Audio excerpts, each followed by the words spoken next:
ಇದುವರೆಗೆ ಸುದೀರ್ಘವಾಗಿ ಪರಿಚಯಿಸಿದಂತಹ ರಾಷ್ಟ್ರೀಯ ಸ್ವಯಂ ಸೇವಕ ಸಂಘದ ಮಾನ್ಯ ಸಹಕಾರ್ಯವಾಹಕರಾದ ಮಾನ್ಯ ಶ್ರೀ ದತ್ತಾತ್ರೇಯ ಸಭಾಡೆಯವರೇ,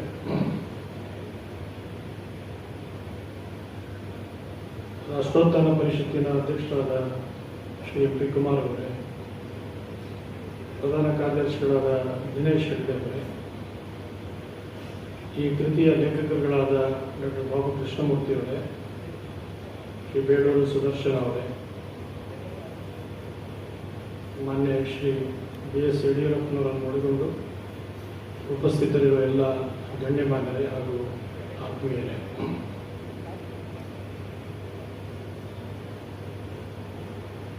ತಮ್ಮ ಬದುಕನ್ನು ಸಾಮಾಜಿಕ ಸೇವೆಗೆ ಸಂಪೂರ್ಣವಾಗಿ ಮೀಸಲಾಗಿಟ್ಟಂತಹ ಅಪರೂಪದ ಚೇತನ ಮೈಚ ಜಯದೇವ್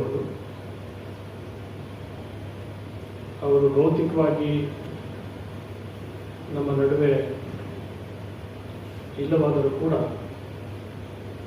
ಅವರು ನೆನಪು ನಮ್ಮ ಮುಂದಿನ ಜನಾಂಗದ ಮನಸ್ಸಿನಲ್ಲಿ ಸ್ಥಿರವಾಗಿ ಉಳಿಬೇಕು ಅಂತ ನಮ್ಮ ಕಾರಣದಿಂದಾಗಿ ಇಬ್ಬರು ವಿದ್ವಾಂಸರು ಸಂಗ್ರಹಿಸಿ ಸಿದ್ಧಪಡಿಸಿದಂತಹ ಅವಿಶ್ರಾಂತ ದೇವಜೀವಿ ಮೈಚ ಜಯದೇವ್ ಬದುಕು ನೆನಪು ಕೃತಿಯ ಲೋಕಾರ್ಪಣೆಯಾಗಿದೆ.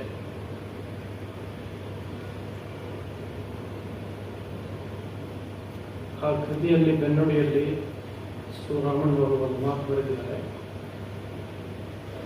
ನಮ್ಮ ಸಂಘದ ವ್ಯವಸ್ಥೆಯಲ್ಲಿ ಯಾರೇ ಎಷ್ಟೇ ಕೆಲಸ ಮಾಡಲು ಕೂಡ ಅವರನ್ನು ವೈಭವೀಕರಿಸುವಂತಹ ಕೆಲಸ ಯಾವತ್ತೂ ಮಾಡೋದಿಲ್ಲ. ಅದರ ಒಳಭಾಗದಲ್ಲಿ ಒಂದು ಮಾತು ಬರುತ್ತೆ. ಆದರೆ ಜಯದೇವ್ ಅವರ ಬಗ್ಗೆ ಪುಸ್ತಕ ಬರೀತಾ ಇರೋದು ಯಾಕೆ ಅಂತಂದರೆ, ಅದು ಜಯದೇವ್ ಅವರ ಜೀವನದ ಚರಿತ್ರೆ ಅಲ್ಲ, ಅದು ರಾಷ್ಟ್ರೋತ್ಥಾನ ಮತ್ತು ಅವರು ಯಾವ್ಯಾವ ಸಂಸ್ಥೆಗಳಿಗೆ ಮಾನ್ಯ ಹೊಸಪಾಡೆ ಅವರು ಪ್ರಸ್ತಾಪಿಸಿದಂತಹ ಎಥಿಕ್ಸ್ ಸೊಸೈಟಿ, ಗೋಖಲೆ ಸಾರ್ವಜನಿಕ ಸಂಸ್ಥೆ, ಅಮೃತ ಶಿಶು ವಿಹಾರ, ಅಭಿಲಾಷಂ, ಹೀಗೆ ಯಾವ್ಯಾವ ಸಂಸ್ಥೆಗಳ ಪುನರುಜ್ಜೀವನಕ್ಕಾಗಿ ಶ್ರಮಿಸಿದ್ರು ಆ ಎಲ್ಲ ಸಂಸ್ಥೆಗಳ ಇತಿಹಾಸವೇ ಅಲ್ಲಿ ಅಡಗಿರೋದ್ರಿಂದ ಇದು ಕೃತಿ ಮೌಲಿಕವಾದಂಥ ಒಂದು ಮಾತನ್ನು ಪ್ರಸ್ತಾಪಿಸಿದ್ದಾರೆ. ಜಯದೇವ್ ಅವರು ಮೂಲತಃ ಮೈಸೂರಿನವರು. ಅವ್ರ ತಂದೆಯವರು ಚನ್ನಬಸಪ್ಪನವರು, ತಾಯಿ ರುದ್ರಮ್ಮನವರು. ಈ ಕೃಷ್ಣಮೂರ್ತಿಯವರು ಅದನ್ನು ಕೂಡ ಉಲ್ಲೇಖಿಸಿದ್ದಾರೆ. ಅವರ ತಂದೆಯವರಿಗೂ ರಾಜೇಂದ್ರ ಸ್ವಾಮೀಜಿಯವರಿಗೂ ಬಹಳ ನಿಕಟವಾದಂತಹ ಬಾಂಧವ್ಯ ಇದ್ದಂತಹದ್ದು. ಅರಮನೆ ಎದುರುಗಡೆ ಇದ್ದಂತಹ ಮೈಸೂರಿನ ಮಠದ ಸಮೀಪದಲ್ಲೇ ಅವರು ವಾಸ ಇದ್ದಿದ್ದು. ಮಠದಲ್ಲಿ ಪ್ರತಿ ಸೋಮವಾರ ಸತ್ಸಂಗ ನಡೀತಾ ಇತ್ತು. ಶ್ರಾವಣ ಮಾಸದಲ್ಲಿ ಕಾರ್ಯಕ್ರಮ ನಡೀತಾ ಇತ್ತು. ಆ ಎಲ್ಲ ಕಾರ್ಯಕ್ರಮಗಳಲ್ಲೂ ಕಾಯಂ ಶ್ರೋತೃಗಳು ಯಾರು ಅಂತಂದರೆ ಜಯದೇವ್ ಅವರ ತಂದೆಯವರು ಚನ್ನಬಸಪ್ಪನವರು. ಕೇಳ್ತಾ ಇದೆಯಲ್ಲ, ಚನ್ನಬಸಪ್ಪನವರು ಅವರು ಸರಳವಾದಂತಹ ಜೀವನವನ್ನು ನಡೆಸಿದಂಥವರು.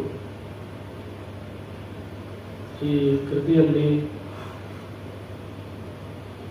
ಮೊನ್ನೆ ಹೊಸಪಾಡೆ ಅವರು ಹೇಳಿದಾಗ 28 ಅಧ್ಯಾಯಗಳಿದೆ. ಅದರಲ್ಲಿ 262 ಪುಟಗಳಿದೆ. ಅವರ ಜೀವನದ ಪ್ರಮುಖವಾದಂತಹ ಘಟನೆಗಳನ್ನು ಸಂಕ್ಷಿಪ್ತವಾಗಿ ತಿಳಿಸಲಾಗಿದೆ. ಇಲ್ಲಿ ಬಂದಾಗ ಬೇಡೂರು ಸುದರ್ಶನ ಅವರೊಂದು ಮಾತು ಹೇಳಿದ್ರು, ಸೇರಿಸಬೇಕಾದದ್ದು ಬಹಳ ಇತ್ತು, ಅದರ ಕುಟುಂಬ ಸಂಖ್ಯೆಯನ್ನು ಮಿತಿಗೊಳಿಸೋದ್ರಿಂದ ಸಹೃದಯ ಓದುಗರಿಗೆ ಅಂಗೀಕಾರ ಅದನ್ನು ಸಂಗ್ರಹವಾಗಿ ಎಷ್ಟು ಸಾಧ್ಯ ಅದನ್ನು ಸಂಗ್ರಹ ರೂಪದಲ್ಲಿ ಕೊಟ್ಟಿದ್ದಾರೆ ಅಂತೇಳಿ.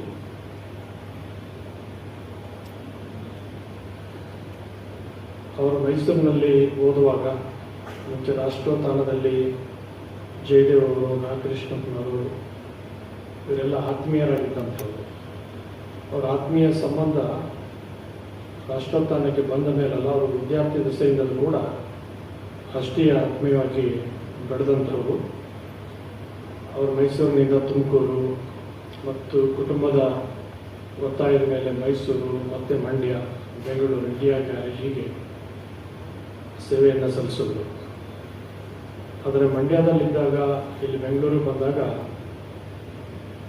ಎಲ್ರಿಗೂ ಅವರು ಕೆಲಸ ಮಾಡುವಂತಹ ಉದ್ಯೋಗ ಫುಲ್ ಟೈಮ್ ಆಗಿರುತ್ತೆ, ಪಾರ್ಟ್ ಟೈಮ್ ಆಗಿ ಬೇರೆ ಕೆಲಸ ಮಾಡ್ತಾರೆ. ಅದು ಜಯದೇವ್ ಅವರ ವಿಷಯ ಏನು ಅಂತಂದರೆ, ಎಲ್ಲಿ ಉದ್ಯೋಗದಲ್ಲಿದ್ದರೂ ಅದೇ ಪಾರ್ಟ್ ಟೈಮ್ ಅವರಿಗೆ. ರಾಷ್ಟ್ರೀಯ ಸ್ವಯಂ ಸೇವಕರ ಕೆಲಸ ಫುಲ್ ಟೈಮ್ ಆಗಿ ಪೂರ್ಣಾವಧಿಗೆ ಕೆಲಸವನ್ನು ಮಾಡಿದಂಥವರು. ಅವರಿಗೆ ದೊರೆತಂತಹ ಜೀವನದ ಪ್ರತಿಯೊಂದು ಕ್ಷಣವನ್ನು ಕೂಡ ಸಂಘದ ಸೇವೆಗಾಗಿ ಸಂಪೂರ್ಣವಾಗಿ ಮೀಸಲಿಟ್ಟಂತಹವರು. ರಾಷ್ಟ್ರೋತ್ಥಾನ ಪರಿಷತ್ತನ್ನು ಕಟ್ಟಿ ಬೆಳೆಸಿದ್ರು. ಅದು ಅನೇಕ ಯೋಜನೆಗಳನ್ನು ರೂಪಕ್ಕೆ ತಂದು ಇಲ್ಲಿ ಸ್ಮರಣ ಪ್ರಸ್ತಾಪಿಸಿದ ಭಾರತಿ ಪುಸ್ತಕ ಮಾಲೆ ಇರ್ಬೋದು, ಅದನ್ನು ಸಿದ್ಧವಾದದನ್ನು ಮಾರಾಟ ಮಾಡಿದಂತಹದ್ದು ದೊಡ್ಡ ಇತಿಹಾಸ. ರಾಷ್ಟ್ರೋತ್ಥಾನದ ಇತಿಹಾಸದಲ್ಲಿ ಒಂದು ಇಡೀ ಲೇಖಕರ ಒಂದು ಸಮ್ಮೇಳನದಂತೆ ಮಾಡಿ ಅದನ್ನು ನಡೆಸಿದಂತೂ ಕೂಡ ಇತಿಹಾಸದ ಪುಟಗಳಲ್ಲಿ ಬರೆದಿಡುವಂತಹದ್ದು.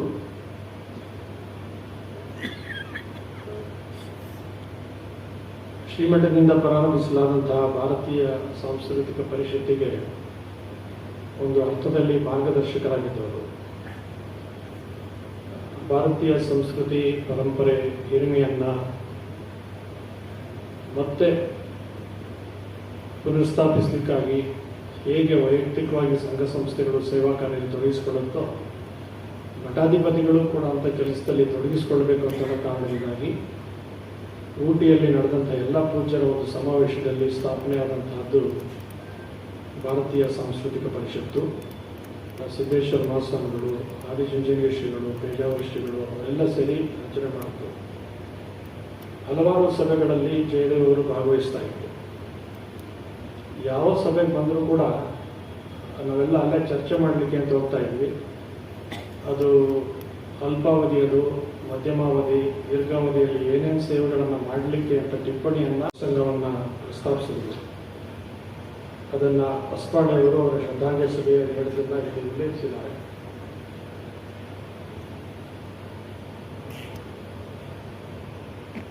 ಅವರು ಪ್ರಚಾರಕರಾಗಿ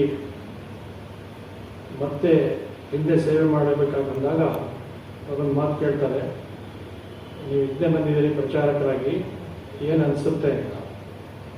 ಅವ್ರು ಹೇಳೋ ಮಾತು ಅವರೇ ಬಂದಿದ್ದಾರೆ, ಅನಿಸೋದೇನಪ್ಪ, ಇಷ್ಟು ವರ್ಷ ನಾನು ಕಾರ್ಯವಾಹನಾಗಿದ್ದರಿಂದ ಸಂಘ ಸ್ಥಾನಕ್ಕೆ ಹೋದಾಗ ನನಗೊಂದು ಪ್ರಣಾಮಾದರೂ ಸಿಗ್ತಿತ್ತು, ಈಗ ಸಂಘ ಅದನ್ನು ಕಿತ್ತುಕೊಂಡು ಬಿಟ್ಟಿತ್ತು ಅಂತೇಳಿ ಒಂದು ಸೌಹಾರ್ದಯುತವಾದಂತಹ ಹಾಸ್ಯ ಪ್ರಜ್ಞೆಯಿಂದ ಆ ಮಾತನ್ನು ಹೇಳಿದ್ದಾರೆ. ಇಲ್ಲಿ ದಿನೇಶ್ವರ ಹೇಳಿದಾಗೆ ಅದನ್ನೂ ಸಂತೋಷವಾಗಿ ಅದೇ ಕ್ಷಣದಲ್ಲಿ ತಾವು ವಹಿಸಿದಂತಹ ಸೇವಾ ಕಾರ್ಯವನ್ನು ನಿರ್ವಹಿಸುವಂತಹ ಒಂದು ಕಾರ್ಯವನ್ನು ಮಾಡಿದಂಥವರು ಜಯದೇವ್ ಅವರು. ಅಲ್ಲಮ್ಮ ಪ್ರಭುಗಳ ಒಂದು ವಚನ ಇದೆ, ಮುಸುರೆಯ ಮಡಕೆಯ ನೊಣ ಮುತ್ತಿಕೊಂಬಂತೆ, ಕಸವುಳ್ಳ ಹೊಲದಲ್ಲಿ ಪಶುಗಳ ನೆರೆದಿಪ್ಪಂತೆ, ಅನ್ನ, ಉದಕ, ಹೊನ್ನು, ವಸ್ತ್ರಗಳ ದೊರೆಯ ಬಾಗಿಲಲ್ಲಿ ಬಹುಭಾಷೆಯ ಹಿರಿಯರುಗಳು ನೆರೆದುಕೊಂಡಿಪ್ಪರು. ವೇಶ್ವರ ನಿಮ್ಮ ಶರಣರು ಆಶಾಪಾಶ ವಿರಹಿತರು. ಅಲ್ಲಮ್ಮ ಪ್ರಭುಗಳು ಹೇಳಿದಾಗೆ ಆಶಾಪಾಶ ವಿರಹಿತರಾಗಿದ್ದಂಥವ್ರು ಅಂತಂದರೆ ಮೈಚೂರು ಜಯದೇವರು. ಯಾವುದಕ್ಕೂ ಯಾವತ್ತೂ ಕೂಡ ಆಸೆಪಟ್ಟವರಲ್ಲ, ಅದು ಬೇಕು ಅಂತಂದವರಲ್ಲ. ಈಗ ಹೊಸಬಳ್ಳಿ ಹೇಳಿದಾಗ ಅವ್ರಿಗೋಸ್ಕರನೇ ಒಂದು ಸನ್ಮಾನ ಏರ್ಪಡಿಸಿದ್ರು ಕೂಡ ಕಾರಣವನ್ನು ಕೊಟ್ಟು ಅದರಿಂದ ಹಿಂದೆ ಉಳಿದಂತಹ ಒಂದು ಹೃದಯ ಶ್ರೀಮಂತಿಕೆಯ ಮನುಷ್ಯ ಅವರು. ಅವರ ಜೀವನ ಹೇಗಿತ್ತು ಅಂದರೆ, ಒಂದೇ ಮಾತಲ್ಲಿ ಬರುವ ಹಾಗೆ, ತುಮಿ ವಿದ್ಯ, ತುಮಿ ಧರ್ಮ, ತುಮಿ ಹರಿ, ತುಮಿ ಕರ್ಮ, ತುಮಹಿ ಪ್ರಾಣಾಯಿ ಶರೀರೆ ಒಂದೇ ಮಾತ್ರ. ನೀನೇ ನನ್ನ ಜ್ಞಾನ, ನೀನೇ ಧರ್ಮ, ನೀನೇ ದೈವ, ನೀನೇ ನನ್ನ ಲಕ್ಷ್ಯ, ನೀನೇ ನನ್ನ ಶರೀರದ ಪ್ರಾಣ, ಒಂದೇ ಮಾತ್ರ ಅನ್ನುವಂಥ ನಿಟ್ಟಿನಲ್ಲಿ ಬದುಕನ್ನು ನಡೆಸಿದಂಥವರು ಜಯದೇವರು.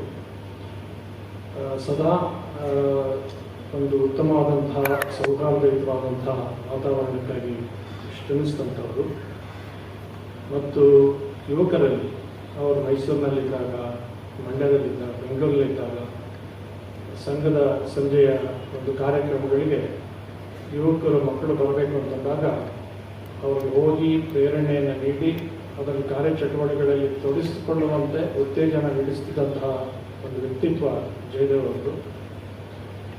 ಈಗ ಮೊನ್ನೆ ತಾನೇ ಚಿತ್ರದುರ್ಗದಲ್ಲಿ ಒಂದು ವಿಶೇಷವಾದ ಅಧ್ಯಯನದ ಕಾರ್ಯಕ್ರಮ ಏನು ನಡೆಯಿತು ಯಡಿಯೂರಪ್ಪನವರು ಮಂಡ್ಯದಲ್ಲಿದ್ದಾಗ ಅವ್ರು ಬೂಕನಕೆರೆಯಿಂದ ಬಂದು ಅಲ್ಲಿ ವಿದ್ಯಾಭ್ಯಾಸ ಮಾಡ್ತಾ ಇದ್ದಾಗ ಅವರೇ ಆಕರ್ಷಿತರಾಗಿ ಸಂಘದ ಕಾರ್ಯಕ್ರಮಗಳಲ್ಲಿ ತೊಡಗಿಸ್ಕೊಂಡಿದ್ದಾಗ ಯಡಿಯೂರಪ್ಪರು ಒಂದು ದಿವಸ ಬರಲಿಲ್ಲ ಅಂತಂದ್ರು ಬೂಕನಕೆರೆಗೆ ಸೈಕಲ್ ಆಗಿ ಯಾಕೆ ಬಂದಿಲ್ಲ ಅಂತ ಕರ್ಕೊಂಡು ಬಂದು ಅವರನ್ನು ಒಂದು RSSನ ಪೂರ್ಣಾವಧಿಯಾಗಿ ಮಾಡುವಂಥ ಕೀರ್ತಿ ಕೂಡ ಜಯದೇವ್ ಅವರಿಗೆ ಸಲ್ಲುವಂಥದ್ದು. ಅಂತಹ ಒಬ್ಬ ವಿಶೇಷ ಚೈತನ್ಯದ ವ್ಯಕ್ತಿಯ ಕುರಿತು ಈ ಕೃತಿ ರಚನೆಯಾಗಿದೆ.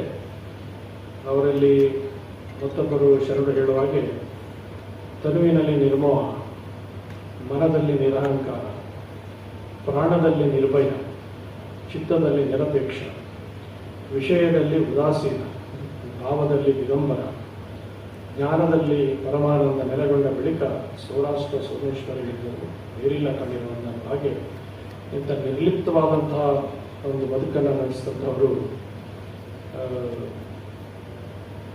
ಜಯದೇವರು. ಅವರನ್ನು ಕುರಿತು ಬಾಬಾ ಕೃಷ್ಣಮೂರ್ತಿಯವರು ಮತ್ತು ಬಿಳ್ಳು ಸುದರ್ಶನ್ ಅವರು ಈ ಕೃತಿಯನ್ನು ಸಿದ್ಧಪಡಿಸಿದ್ದಾರೆ. ಒಂದು ಮಹತ್ವವಾದ ಕೃತಿ ಅದು. ಅವರ ಹೆಸರಿನಲ್ಲಿ ಆಸ್ಪತ್ರೆ ಸ್ಥಾಪನೆಯಾಗಿದೆ. ಬಹುಶಃ ಜಯದೇವ್ ಅವರಿದ್ದಾಗ ಅವರ ಹೆಸರಿನಲ್ಲಿ ಒಂದು ಆಸ್ಪತ್ರೆಯನ್ನು ಸ್ಥಾಪನೆ ಮಾಡ್ತೀವಿ ಅಂದಿದ್ರೆ ಅಥವಾ ಅವರನ್ನು ಕುರಿತಾಗಿ ಇಂತಹ ಒಂದು ಕೃತಿಯನ್ನು ಬಿಡುಗಡೆ ಮಾಡ್ತೀವಿ ಅಂತಂದಿದ್ರೆ ಎರಡಕ್ಕೂ ಪ್ರತಿರೋಧ ವ್ಯಕ್ತಪಡಿಸ್ತಾ ಇದ್ದ ವ್ಯಕ್ತಿಯ ಹೆಸರಿನಲ್ಲಿ ಎರಡೂ ಕೂಡ ಕೆಲಸ ಆಗಿದೆ. ಆಸ್ಪತ್ರೆಯಲ್ಲಿ ಈಗ ನಮ್ಮ ಭಾರತೀಯ ವೈದ್ಯಕೀಯ ಪದ್ಧತಿ ಮತ್ತು ಎಲ್ಲ ಪದ್ಧತಿಗಳನ್ನು ಸಂಯೋಜಿಸಿ ಎಲ್ರಿಗೂ ಚಿಕಿತ್ಸೆಯನ್ನು ನೀಡ್ತಾ ಇದ್ದು ಅದು ತುಂಬ ಯಶಸ್ವಿಯಾಗಿ ನಡೀತಾ ಇರ್ತಕ್ಕಂಥದ್ದು ಸಂತೋಷಕತೆ. ಅವರು ಇದ್ದಷ್ಟು ಕಾಲ ಅವರ ಜೀವನದ ಪ್ರತಿಯೊಂದು ಕ್ಷಣವನ್ನು ಕೂಡ ಇದಕ್ಕೆ ಮೀಸಲಾಗಿಟ್ಟು ಸಂಸ್ಥೆಯನ್ನು ಕಟ್ಟಿ ಬೆಳೆಸಿದಂಥವರು. ಅವರು ಆಸ್ಪತ್ರೆಯಲ್ಲಿ ಚಿಕಿತ್ಸೆ ಪಡೆಯುತ್ತಿದ್ದ ಸಂದರ್ಭದಲ್ಲಿ ಸಾಗರ್ ಅಪೋಲೋ ಹಾಸ್ಪಿಟ್ಲಲ್ಲಿ ಅವರು ಭೇಟಿಯಾಗಿ ಅವರ ಚಿಕಿತ್ಸಾ ವೆಚ್ಚವನ್ನು ಭರಿಸುವಂತಹ ಒಂದು ಅಪೇಕ್ಷೆಯನ್ನು ಅನೇಕ ಜನ ವ್ಯಕ್ತಪಡಿಸುತ್ತಿದ್ದರು. ಅವರೆಲ್ಲರೂ ಹೇಳಿದ್ದೊಂದೇ, ಸಂಘ ನನ್ನ ಪಾಲಿಗಿದೆ, ಸಂಘದಿಂದ ಚಿಕಿತ್ಸೆಯನ್ನು ಬಿಟ್ಟು ಬೇರೆ ಯಾವುದನ್ನು ಕೂಡ ನಿರೀಕ್ಷಿಸಬಾರ್ದು, ನಿರೀಕ್ಷಿಸುವುದಿಲ್ಲ, ನೀವು ಕೊಡಬಾರ್ದು ಅಂತ ನಮ್ಮ ಮಾತನ್ನು ಹೇಳಿದಂತಹ ಹಿರಿಯ ಚೇತನ ಅವರು ರೈಚರ್ ಜಯದೇವ್ ಅವರು. ಅವರಿವತ್ತು ನಮ್ಮ ಕಣ್ಣಿಂದ ಹಿಂದೆ ಇದ್ರೂ ಕೂಡ ಅವರ ಧ್ಯೇಯಗಳು, ಅವರ ಆದರ್ಶಗಳು ನಮ್ಮ ಕಣ್ಮುಂದೆ ಸ್ಥಿರವಾಗಿದೆ. ಮಾಡುವಂತಿರಬೇಕು, ಮಾಡದಂತಿರಬೇಕು, ಮಾಡುವ ಮಾಟದಲ್ಲಿ ತಾನಿಲ್ಲದಂತಿರಬೇಕು. ಏನೇ ಕೆಲಸ ಮಾಡೋದು ಕೂಡ ತನ್ನಿಂದ ಅದು ಆಯಿತು ಅಂತನ್ನುವಂಥ ಭಾವನೆಯಿಂದ ಹೊರಗೆ ಬಂದಾಗ ಮಾತ್ರ ಮಾಡಿದ ಕೆಲಸವೂ ಕೂಡ ಶ್ರೇಯಸ್ಸಿರುತ್ತೆ, ಮಾಡಿದ ವ್ಯಕ್ತಿಗೂ ಕೂಡ ಯಶಸ್ಸು ಸಿಗಲಿಕ್ಕೆ ಸಾಧ್ಯ ಆಗುತ್ತೆ. ಅಂಥ ಕಾರ್ಯವನ್ನು ಮಾಡಿದಂಥವರು ಜಯದೇವರು. ಅವರನ್ನು ಕುರಿತಾದಂಥ ಕೃತಿ ಈಗ ಸಿದ್ಧವಾಗಿದೆ. ಈಗ ಕಳೆದ 2 ತಿಂಗಳ ಹಿಂದೆ ತನಿಸುಂದರದ ಒಂದು ರಾಷ್ಟ್ರೋತ್ಥಾನ ಶಾಲೆಯಲ್ಲಿ ಲೋಕಾರ್ಪಣೆ ಆಗಬೇಕಾಗಿತ್ತು. ಅದರ ಕಾರಣಾಂತರಗಳಿಂದ ಆ ಸಂದರ್ಭದಲ್ಲಿ ಅದು ಮುಂದೂಡಲ್ಪಟ್ಟದ್ರಿಂದ ಇವತ್ತು ಒಂದು ವಿಶೇಷವಾದ ರೀತಿಯಲ್ಲಿ ಕೃತಿ ಬಿಡುಗಡೆ ಆಗ್ತಾ ಇರ್ತಕ್ಕಂಥ ಸಂತೋಷ ಸಂಗತಿ. ಅವರು ತುರ್ತು ಸ್ಥಿತಿಯ ಬಂದಿಯಲ್ಲಿ ಬಂಧನಕ್ಕೆ ಒಳಗಾಗಬೇಕಾದಾಗ ಅವರು ಅಗೋಚರವಾಗಿ ಉಳಿದಿದ್ರು ಕೂಡ ಸೆರೆಮನೆಯಲ್ಲಿ ಇರ್ತಕ್ಕಂಥವ್ರಿಗೆ ಆತ್ಮವಿಶ್ವಾಸವನ್ನು ತುಂಬುವಂತಹ ಒಬ್ಬ ವ್ಯಕ್ತಿಯ ಅಗತ್ಯ ಇದೆ ಅಂತೇಳಿ ಅವರೇ ಬಂದು ಅಲ್ಲಿ ಒಂದು ಹೋರಾಟವನ್ನು ನಡೆಸಿ ಅಲ್ಲಿ ಬಂಧನಕ್ಕೆ ಒಳಗಾದಂಥವರು ಜೈಲವರು. ಅಲ್ಲಿದ್ದಂಥ ಸಂದರ್ಭದಲ್ಲಿ ಜೈಲಿನಲ್ಲಿ ಸೆರೆಮನೆಯಲ್ಲಿ ಅಲ್ಲಿದ್ದಂಥವರಿಗೆಲ್ಲ ಆತ್ಮಸ್ಥೈರ್ಯ, ದೇಶಭಕ್ತಿ ಇದರಿಂದ ವಿಚಲಿತರಾಗದೆ ಹೇಗೆ ನಮ್ಮ ಹೋರಾಟದಲ್ಲಿ ಮುಂಚೂಣಿಗೆ ಹೋಗಬೇಕು ಅಂತಕ್ಕಂಥ ಅದನ್ನು ಸರ್ವರಿಗೂ ತೊಡಗಿಸ್ಕೊಟ್ಟಂತಹ ಅವರು ಮೈಚಾದೇವರು. ಅವರ ಕುರಿತು ಈ ಕೃತಿ ಬಿಡುಗಡೆಯಾಗಿದೆ. ಈ ಕೃತಿಯನ್ನು ಒಬ್ಬ ಲೇಖಕ, ಸ್ವಯಂ ಕಾದಂಬರಿಕಾರನ, ನಾಟಕಕಾರನ ಬರೆಯೋದು ಬಹಳ ಸುಲಭ. ಅದರ ವಿಷಯವನ್ನು ಸಂಗ್ರಹಿಸಿ ಅದಕ್ಕೊಂದು ಒಳ್ಳೆಯ ರೂಪವನ್ನು ಕೊಟ್ಟು ಪ್ರತಿರೂಪ ತರೋದು ಒಂದು ಸಾಹಸದ ಕೆಲಸ. ಅದನ್ನು ನಮ್ಮ ಬಾಬು ಕೃಷ್ಣಮೂರ್ತಿಯವರು ಮತ್ತು ಬೆಳ್ಳೂರು ಸುದರ್ಶನ್ ಅವರು ತುಂಬ ಸಮರ್ಥವಾಗಿ ನಿರ್ವಹಿಸಿದ್ದಾರೆ. ನಾವು ಇಲ್ಲಿ ಸನ್ಮಾನ ಮಾಡುವಾಗ ಹೇಳಿದ್ವಿ, ಒಬ್ಬರು ಪೂರ್ವಾರ್ಧ ಒಬ್ಬರು ಉತ್ತರಾರ್ಧ ಅಂತ. ಸಾಮಾನ್ಯವಾಗಿ ಎಡಗಡೆ ಪೂರ್ವ ಅಂತೀವಿ, ಬಲಗಡೆ ಉತ್ತರ ಅಂತೀವಿ. ಅದು ನಮ್ಮಲ್ಲಿ ಉತ್ತರದಲ್ಲಿ ಇವರು ಇದ್ದಾರೆ, ಪೂರ್ವದಲ್ಲಿ ಇವರಿದ್ದಾರೆ. ಆದರೆ ಸಭಿಕರಿಗೆ ಪೂರ್ವದಲ್ಲಿ ಅವರೇ ಇದ್ದಾರೆ, ಉತ್ತರದಲ್ಲಿ ಇವರೇ ಇದ್ದಾರೆ. ಅವರಿಬ್ಬರು ಅಷ್ಟು ಸೊಗಸಾಗಿ ಕೃತಿಯನ್ನು ಸಿದ್ಧಪಡಿಸಿದ್ದಾರೆ. ಕೃತಿಗಳನ್ನು ಮಾಡೋದಷ್ಟು ಸುಲಭವಲ್ಲ. ಅದು ಇತಿಹಾಸ, ಚರಿತ್ರೆ ಯಾವುದಕ್ಕೂ ಧಕ್ಕೆ ಬರದ ಹಾಗೆ ಮಾಡೋದು. ಒಂದು ದೊಡ್ಡದ ಥಾಮಸ್ ಕ್ಯಾರನ್ ಒಂದು ಮಾತಾಡ್ತಾನೆ, the history of the world is but the biography of great men ಅಂತ ಒಬ್ಬ ಫಿಲಾಸಫರ್ ಹೇಳುವಂಥ ಮಾತು. ಇಂತಹ ಪ್ರಮುಖ ವ್ಯಕ್ತಿಗಳ ಒಂದು ಜೀವನ ಚರಿತ್ರೆ ಇತಿಹಾಸದ ಪುಟಗಳಲ್ಲಿ ಸದಾ ನಿಲ್ಲುವಂತಹದ್ದು. ಅಂತ ಕೆಲಸವನ್ನು ನಾವು ಕೃಷ್ಣಮೂರ್ತಿಯವರು ಮತ್ತು ಸುದರ್ಶನ್ ಅವರು ಮಾಡಿದ್ದಾರೆ. ಬಾಬು ಕೃಷ್ಣಮೂರ್ತಿಯವರು ಆಳವಾದ ಅಧ್ಯಯನ ಮಾಡುವಂಥವರು, ನಮ್ಮ ಸಂಸ್ಕೃತಿ ಪರಂಪರೆಯಲ್ಲಿ ತೊಡಗಿಸಿಕೊಂಡಂಥವರು, ಒಳ್ಳೆಯ ಲೇಖಕರು, ಚಿಂತಕರು. ಕೈವಾರ ಕ್ಷೇತ್ರದ ಕನ್ನಡ ಪತ್ರಿಕೆ ತುಂಬ ಯಶಸ್ವಿಯಾಗಿ ಇರೋರೆಲ್ಲ ಗಣ್ಯಮಾನ್ಯರೇ ಇದೆ. ಅಷ್ಟು ಗಣ್ಯಮಾನ್ಯರ ಸಮಾವೇಶದಲ್ಲಿ ಕಾರ್ಯಕ್ರಮ ನಡೀತಾ ಇರತಕ್ಕಂಥದ್ದು ಜಯದೇವ್ ಅವರ ವ್ಯಕ್ತಿತ್ವಕ್ಕೆ ಹಿಡಿದಂಥ ಒಂದು ಕೈಗರಣಿಯಾಗಿದೆ. ಜಯದೇವ್ ಅವರ ಹೆಸರೇ ಜಯದೇವ. ಅವನು ಜಯದೇವ ಹಾಗೆ ಅವರ ಹೆಸರು ಶಾಶ್ವತವಾಗಿರಲಿ. ಅವರ ಬದುಕು ನಮ್ಮ ಯುವಕರಿಗೆ, ಮಕ್ಕಳಿಗೆ, ಹಿರಿಯರಿಗೆ ಒಂದು ಆದರ್ಶಪ್ರಾಯವಾಗಿರಲಿ. ಆ ಮೂಲಕ ನಮ್ಮ ರಾಷ್ಟ್ರಭಕ್ತಿಯನ್ನು, ದೇಶಭಕ್ತಿಯನ್ನು, ದೇಶ ಸೇವೆಗೆ ಕಂಕಣ ತೊಡುವಂತಹ ಒಂದು ಪ್ರೇರಣೆ ಉಂಟಾಗಲಿ ಅಂತ ನಾವು ಆಶಯವನ್ನು ವ್ಯಕ್ತ ಮಾಡಿ ಭಗವಂತನ ಕೃಪೆ ನಿಮ್ಮೆಲ್ಲರಿಗೂ ಇರಲಿ ಅಂತ ಹರಿಸಿ ನಾವು ಮಾತುಗಳನ್ನು